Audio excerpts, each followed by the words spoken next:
네, 계속해서 뉴스 파헤치기 이어갑니다. 지난해죠. 전국 17개 시도 중 무려 5곳이 장애인 공무원 의무 고용률 기준 3.2%를 충족하지 못한 가운데 충북도는 가까스로 이를 넘긴 것으로 나타났습니다. 오늘 이 소식 뉴스 파헤치기에서 자세히 알아보겠습니다. 네, 교수님, 이 장애인 공무원 의무 고용률이 3.2%, 참 적은 수치인데요. 아직 이마저도 충족하지 못한 곳이 있다는 게 놀라운데 이와 관련해서 좀 다양한 법들이 연관이 되어 있더라고요. 그렇죠. 장애인 고용 촉진과 직업재활법, 또 장애인 공무원 의용법이 연결되어 있는데 이 법이 어떤 법인지 먼저 설명 좀 해주시죠.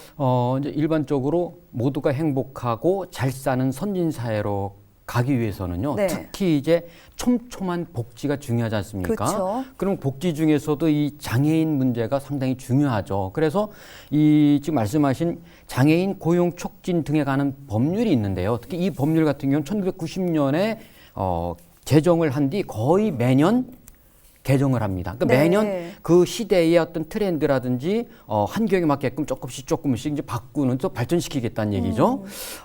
거기에 맞춰가지고 국가와 지방자치단체, 그다음에 민간 그 기업 또 그 매뉴얼대로 장애인들을 의무적으로 고용하게끔 이렇게 기준을 정한 것이죠. 거의 매년 이 그 법을 개정을 했는데 그러니까 더 사실은 충실하게 그리고 성실하게 정부와 지방자치 기업들이 이행을 해야 되는데 그러지 않다는 것이 이제 가장 큰 문제인데 예컨대 지금 국가와 지방자치단체의 경우는 장애인을 소속 공무원의 전체를 기준으로 했을 때 정원에 대해서 2016년까지는 약 3%를 이제 고용하기로 돼 있었고요. 2017년부터 2018년까지는 3.2%.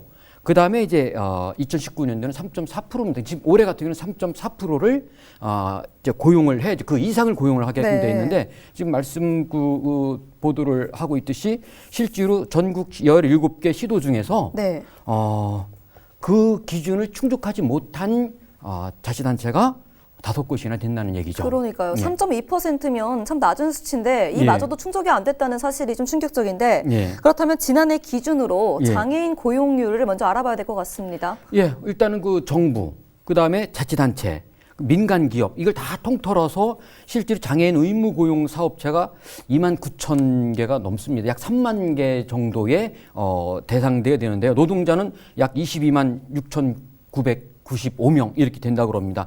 장애인 고용률이 2.78%랍니다. 평균적으로요? 전년 경우는 2.76%니까는 실제로 법이 정한 것에 이제 밑돌고 있는 건데요. 매년 정부가 국가 정책에 의해서 법에 의해서 그렇게 강요를 하고 이렇게 그 준수토록 지침을 내리고 있는데도 불구하고 거의 매년 비슷하게 지키지 않고 있다라는 것이죠. 가장 큰 문제는요. 아까 말씀 중에 이제 매년 개정이 된다라고 하셨잖아요. 그럼 고용률이 점점 올라가는 추세인 거죠? 그렇죠. 개정을 하면은 작년까지는 3.2%였고 올해 같은 경우는 3.4%니까 아마도 내년이나 후내에는 조금 더 올리겠죠. 그러니까 계속 장애인들을 그 어떤 직장에서 매년 집안이나 어떤 그 이 병원 같은 데서만 활동하면 상당히 더 악순환되잖아요. 그들한테 전문 역량을 키워서 배양시켜서 우리 사회에 요긴하게 쓸모 있게 좀 활약하고 그리고 그들한테 새로운 어떤 일자리와 어떤 행복한 그런 그 사회의 구성원으로서의 역할을 만들어주는 게 복지사회의 어떤 갈 길이지 않습니까? 그런 측면에서 볼 때는 아마 단계적으로 계속 고용률은 높아질 거고요. 그 고용률을 이행을 하면은 인센티브를 주고요. 이행하지 못하면 페널티를 주는 그런 제도까지 있습니다. 그렇군요. 목표 고용률은 점점 높아지는 추세인데 지금 시행되는 비율은 2.76, 2.78 다 비슷비슷한 매년 이제 비슷한 수준인데 이 법원에서 정해놓은 의무 고용률이 3.2%인데 현재 굉장히 낮은 수치를 보이고 있습니다. 조금 더 구체적으로 들어가서 이제 공무원부터 살펴보면요. 지난해 기준으로 장애인 공무원 고용률은 어떻게 됩니까? 지난해 12월, 보통도 기준으로 할 때 매년 12월을 기준으로 삼아야겠죠. 지난해 12월 기준으로 정부 기관에서 근무하는 장애인 공무원은 24,600명 정도 됐다 그럽니다.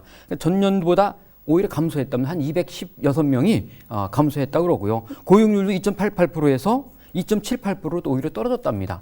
그런데 이제 정부 부처가 많이 있지 않습니까? 그 부처 중에서 특히 교육청 네. 예, 교육청이 공무원 교육률이 1.7% 정도에 불과하다고 합니다. 1.7%요? 예, 절반에도 못 미치네요. 근데 사실 특이한 거는 17개 우리 전국에는 17개 교육청이 있는데요. 네. 17개 모든 교육청이 의무를 이행하지 않고 있다는 거죠. 그러니까 장애인 공무원 교육 고용률도 공공 민간을 포함한 모든 부분에서 전체적으로 낮은데 특히 이제 교육청이 가장 공공 부분에서 낮다고 이렇게 조사가 됐습니다. 네, 특히 교육청에서 가장 낮다고 하셨는데 예. 충북도가 이제 매년 충북 장애인 공무원 고용률이 떨어지고 있다고 말씀하셨잖아요. 예. 그 이유는 뭘까요? 충청북도도 물론 사실 법이 정한 데서 가까스로 통과를 했습니다. 네. 그렇지만은 매해 조금씩 떨어지고 있는데 사실은 우리 충북도뿐만 아니라 어쨌든 그 장애인을 어떤 법에서 정한 어떤 이 의무 고용률 이상 이렇게 고용을 하지 않는 이유는요. 이 장애인에 대한 어떤 그 시선이 하나의 첫 번째 문제일 수 있고요. 그다음에 장애인들이 이 정상인과 함께 활동하면서 발생할 수 있는 다양한 어떤 걱정이라 그럴까 우려가 먼저 앞서는 것 같아요. 그러니까 사회적 인식이 아직 법을 따라가지 못하고 있는 것이죠. 네. 장애인과 비장애인이 함께 더불어 함께 사는 어떤 그 행복하고 바람직한 사회를 우리가 서로 만들려 하는 노력 그리고 거기에서는 어떻게 필요하면은 내가 조금 손해를 보거나 같이 사실 보듬어 줄 수 있는 어떤 그 마음의 여백, 마음의 여유도 필요하지 않습니까? 그렇죠. 그런 것들 만들지 못하는 것이 어떻게 그 기업도 사실은 당연히 지키지 못하고 있지만은 정부나 자치단체가 지키지 못하고 있다는 거는 사실은 좀 우리가 각성해야 될 문제인 것 같습니다. 네. 이 먼저 시범을 보여야 할 곳인데도 불구하고 현재 예. 지켜지지 않는다는 게 충격적인데 예. 17개 시도 중 현재 5곳이나 그 예. 의무 고용률을 지키지 않고 있는 상황이잖아요. 예. 그 5곳이 어디입니까? 이제 우리 충북은 이제 가까스로 기준을 넘었어요. 네. 오버했고요. 인천, 강원, 전북, 전남, 경북 이 5곳인데 이 중에서 인천과 전북의 경우는 2년 연속 2017년, 2018년 네. 2년 연속 고용률을 달성하지 못했다고 합니다. 인천과 전북 경우 2년 네. 연속 달성하지 못했다고요. 문제가 심각합니다. 최근 조사에서 공공기관의 환경부는요. 고용률을 지키지 않아서 무려 8억 원의 부담금을 냈다고 해요. 아까 말씀하셨듯이 페널티가 있다고 그렇죠. 하셨는데 이제 그런 페널티 일종인가요? 그렇죠. 그러니까 이 의무 어떤 고용률을 달성하지 못하면 그 법에 정한 것만큼 페널티를 받게 돼 있죠. 네. 그래서 사실 어떻게 보면 악용을 하는 거예요. 정부부터 악용을 하고 있지 않습니까? 기업도 물론 페널티를 받습니다.